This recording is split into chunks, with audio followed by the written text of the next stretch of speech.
Magandang araw po sa inyong lahat mga karibyo natin at welcome back dito po sa ating munting channel Pinas News Review. At eto na nga mga karibyo natin, kapapasok lang tinuldukan na. Ito ang pinakahihintay, PBBM sinorpresa si Tamba. Nakaupo, naku po, finish na. Yan mga karibyo natin ang ating alamin. Mula po rito sa channel ni Kabayan News PH, yan. Nasa description po ang full video link ng balitang ito. No, subscribe na po kayo kay Kabayan News PH. At kung bago ka pa lang at di pa po nakapag-subscribe sa ating munting channel, please don't forget to subscribe at i-click na rin po ang bell notification para updated ka po sa lahat ng ina-uploads nating reaction video. At eto na nga mga karibin natin, sama-sama at sabay-sabay po natin pakinggan, panoorin at bigyan ng reaksyon ang balitang ito. Eto na po. Mga kabayan, sa wakas, tinuldukan na ni Pangulong Bongbong Marcos Jr. ang kanyang pinsana si House Speaker Martin Romualdez Jr.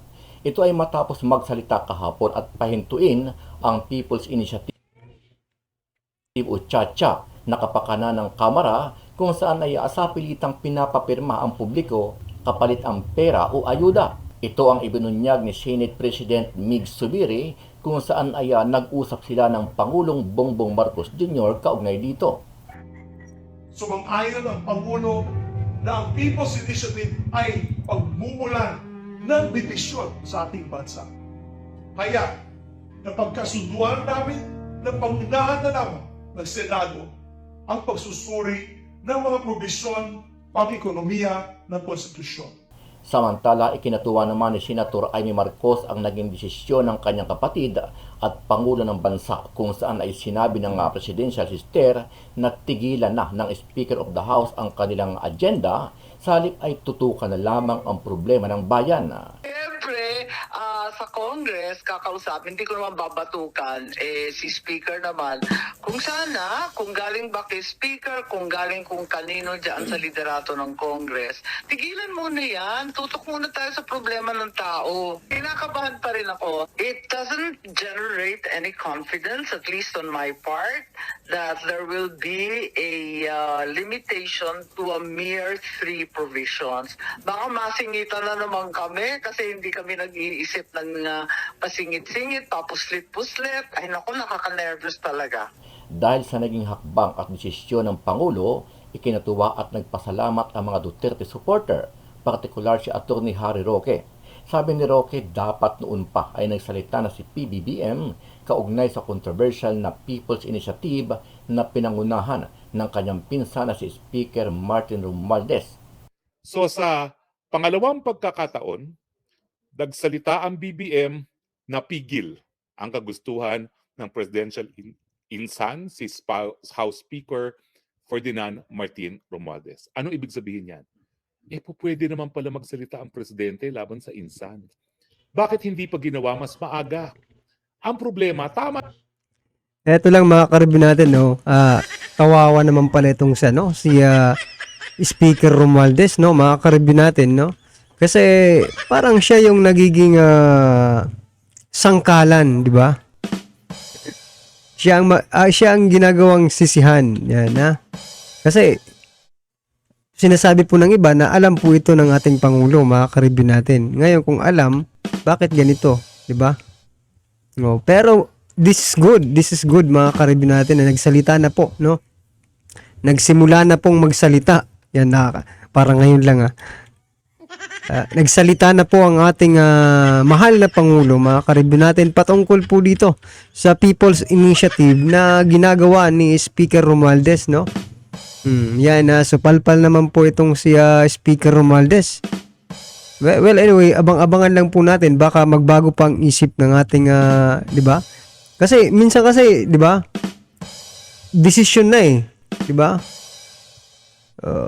Pero baka pag-aaralan, di ba? Ganun. Hindi natin masabi. Pero this is good. This is mabuting stepping stone para sa atin. 'Di ba? Na patuloy pa rin sa na umaasa, 'di ba? Na yan talaga ang gagawin ng ating Pangulo. Well, anyway, palakpakan po natin si PBBM. Ha?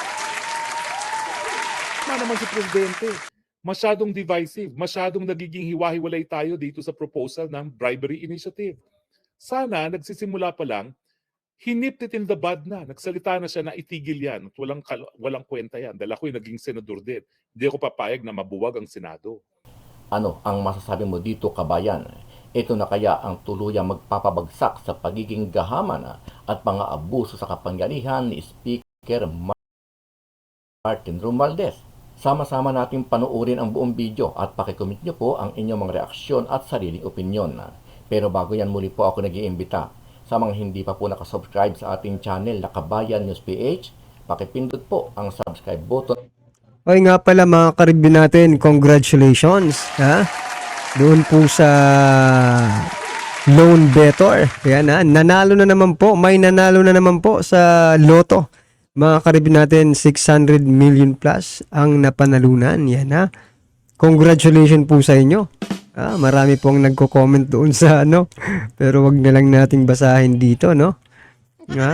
Basta importante, may nanalo na naman po. Yan ha. Congratulations. At pakiclick na rin ang notification bell para lagi kayong updated sa mga bagong upload natin na legit at napapanahong balita. Maraming pong salamat. Dead on arrival na ang People's Initiative. Yan ang sabi ni Senator Amy Marcos matapos sabihin ni Pangulong Bongbong Marcos na dapat Senado ang Yan mga karibin natin, dead on arrival, parang na-aksidente lang yung People's Initiative nila. una sa usapin ng charter change o pag-amyenda ng saligang batas. Pero nalalabnawan ang senadora sa inihaing resolusyon kahapon ni Senate President Big Subiri para isulong ang pag-amyenda sa economic provisions ng 1987 Constitution. Bagamat nakasaad sa resolusyong inihain dito sa Senado na limitado lamang sa advertising, edukasyon at public services, sa ilalim ng economic provisions ang aamyendahan sa ating konstitusyon. Delikado pa rin para kay Senator Amy Marcos na baka magalaw daw ang political provisions sa oras na buksan ng ating saligang batas para sa charter change. Para kay Senator Amy, wala namang makakapigil sa kahit sino mambabatas na magmungkahi ng pagbabago sa ibang probisyon ng batas oras na buksan ng usapin. Kinakabahan pa rin ako. It doesn't generate any confidence, at least on my part, that there will be a limitation to a mere 3 provisions. Baka masingitan na naman kami kasi hindi kami nag-iisip ng pasingit-singit, papuslit-puslit. Ay naku, nakaka-nervous talaga. Bilang kapatid ni Pangulong Bongbong Marcos, iba ang basa ni Senator Amy sa sinabi ni PBBM, kina Senate President Zubiri at House Speaker Martin Romualdez na pag-aralan ang charter change. Magalang na paraan daw yan ni Pangulong Marcos para sabihing tantanan na ang tsa-tsa. Kung ako yun, nasabon ng bonggang-bongga, may batok pa. Pero yung kapatid ko, iba style nun mas mabait yun. Kung alam mong pakinggan, pag sinabi sa'yo, pag-aralan natin, ibig sabihin, wag muna, tigilan muna yan. Sino po sana yung bonggang-bongga niyo pong sasabonin na may batok? Siyempre, sa Congress, kakausapin, hindi ko naman babatukan. Si Speaker naman, kung galing ba kay Speaker, kung galing kung kanino dyan sa liderato ng Congress, tigilan muna yan. Tutok muna tayo sa problema ng tao. Dagdag pa ni Amy, walang benepisyo sa taong bayan sa pag-amyenda sa batas. Ibaan niya ang makikinabang dito. Sino bang gusto mag-Prime Minister? Bakit bigla naman naging parliamentary ulit? Sino pong gusto mag-Prime Minister? Yung hindi mananalo bilang Pangulo. Sino makikinabang sa PI at CONAS kapag ang tinalakay ay puro political provisions? Palagay ko, ang taong bayan hindi makikinabang kasi panggulo lang yan, gastos lang yan. Sa kabila niyan, itutuloy ni Senator Amy ang pagpapaimbestiga sa Senado ng mga umano'y panunuhol at pag-ipit sa ayuda para lang makakuha ng pirma para sa People's Initiative. Sa pangalawang pagkakataon, nagsalita po si BBM. So yan mga karibin natin, no, paiimbestigahan daw di umano yung mga papirma na sa People's Initiative na yan. So, ang atin lang naman, mga karibin natin, dapat hindi lang hanggang imbestiga. Sana po may managot. Kung, di ba? Yan, nandyan na naman yan na iimbestigahan, tuloy-tuloy nyo na po. No? Kung sino man yung dapat managot, dapat may managot. Di ba? Kasi, pera po ng taong bayan yung kanilang ginagastos, ginagasta. Ginagastos, di ba? Gastador. Pera po yan, nasa tax po yan ng taong bayan na kanilang pinamumudmod.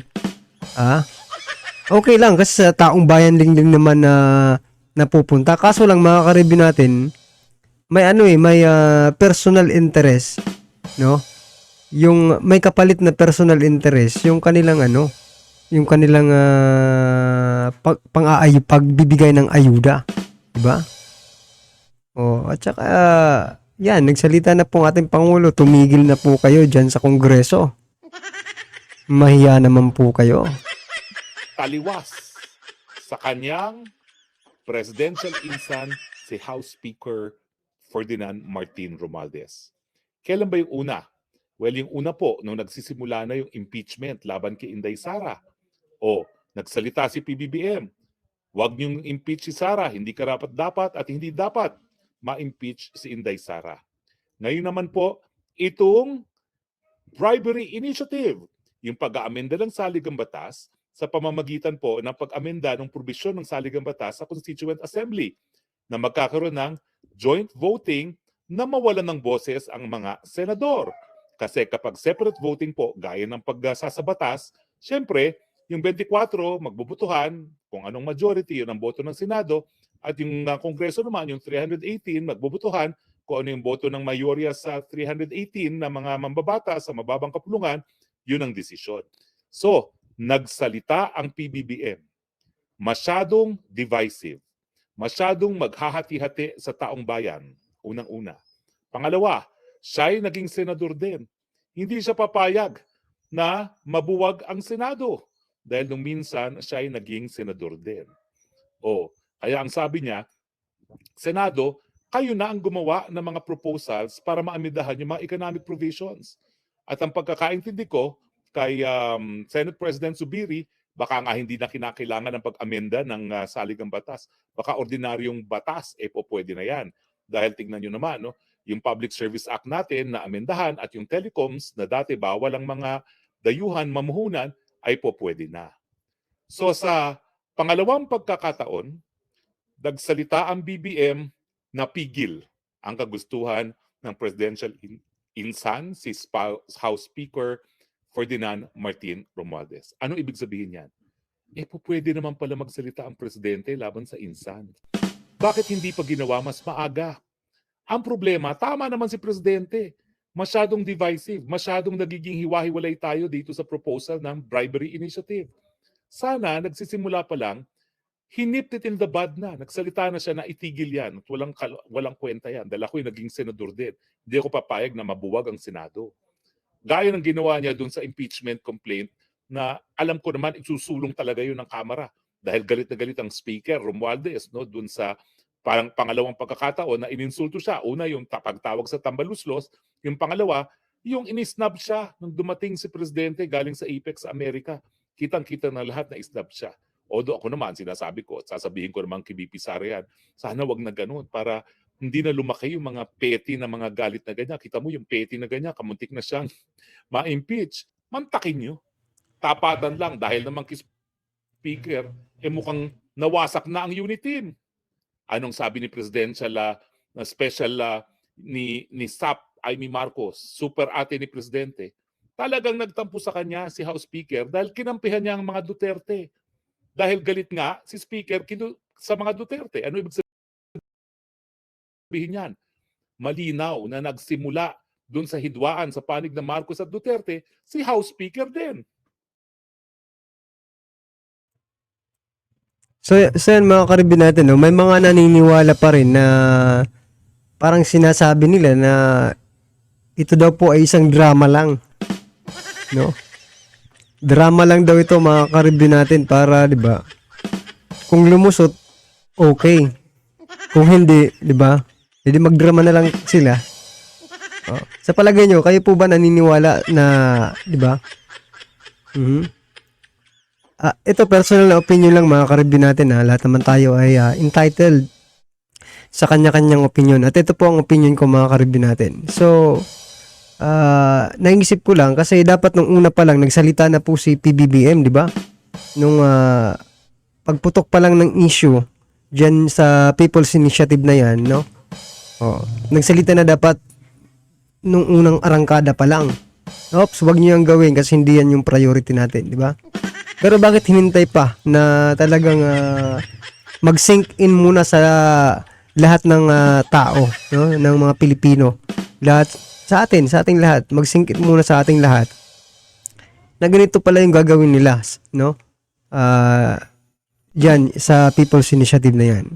Ang akin lang mga ka-review natin, sigurado naman tayong lahat. Ay hindi naman tayong siguradong lahat, 'di ba? Na alam ito ni PBBM, no? Conclusion lang. Ito ano lang to, opinion. Baka naman alam ni PBBM yung ginagawa talaga ni Speaker Romualdez, no, about dyan sa People Initiative. Tapos inantay lang na mag-react ng taong bayan. Kung okay sa taong bayan, sige, patuloy niyo yan. Dahil hindi tinanggap ng taong bayan kasi hindi nga yun yung primary problem ng ating bansa eh. Diba? Nagsalita. Tigil ngayon sa si Romualdez. Kayo mga ka-review natin, ano ang iyong opinion, no? Ano ang inyong masasabi sa pagsasalita ngayon ni PBBM? Bakit ngayon lang si PBBM nagsalita? Which is okay rin naman mga ka-review natin, no? It's better na nagsalita siya kaysa sa wala, di ba? Kasi yun talaga yung hinahanap ng taong bayan eh, no? Yung magsalita ang ating Pangulo. No? At palakpakan po natin kasi nagawa niya po, no? Natuligsain itong si Speaker Martin Romualdez dyan sa House of Representatives. Okay? Alright mga ka-review natin, ano man po ang inyong opinion sa balitang ito, i-comment lang po sa baba para at least alam po ng ating mga kababayan ang inyo pong nararamdaman patungkol po sa balitang ito. Alright? Alright, kung bago ka pa lang at di pa po napag-subscribe sa ating munting channel, please don't forget to subscribe. At i-click na rin po ang bell notification para updated ka po sa lahat ng ina-uploads nating reaction video. At wag din pong kalimutan mag-subscribe kay Kabayan News PH. Nasa description po ang full video link ng balitang ito. Subscribe na po kayo kay Kabayan News PH. Maraming salamat po.